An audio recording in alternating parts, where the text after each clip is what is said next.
Dr. D'Agostino has seen similar results in humans. I've been in correspondence with a number of people, probably at least a dozen people, and over the last year and a half to 2 years, and all of them are still alive. So despite the odds.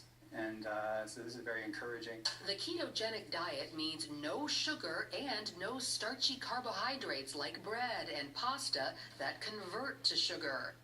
D'Agostino says cancer cells love sugar and starch because cancer thrives on the glucose from those foods. Remove the glucose and starve the cancer cells.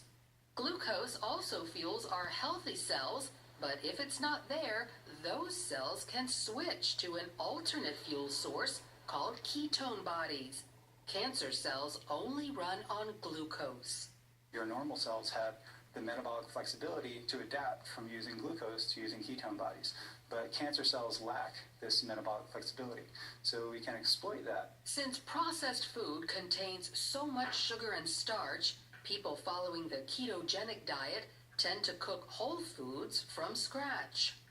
You can go online and there's just cookbooks and, it's clean eating, just very clean eating. None of the sugars, the salts, the trash food. So when it comes to cancer, sugar is considered public enemy #1. Avoiding it could lead to prevention or slow it down in people fighting the disease.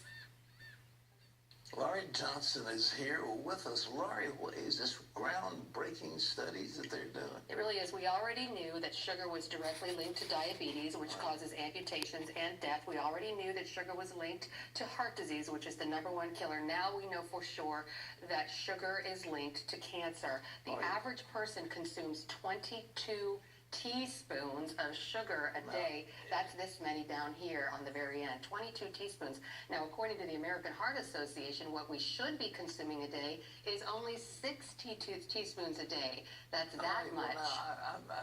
Most people don't take that many lumps of sugar and put it in their coffee. Where does the sugar come from? Comes from? Well, take a look. Right, Beverages are a real big problem. This little Coke right here, that has 10 teaspoons of sugar. That's more than 1 day's allowance. Okay. Right next to it, people think these sports drinks are great. Oh, I'll run around the block and drink a Gatorade.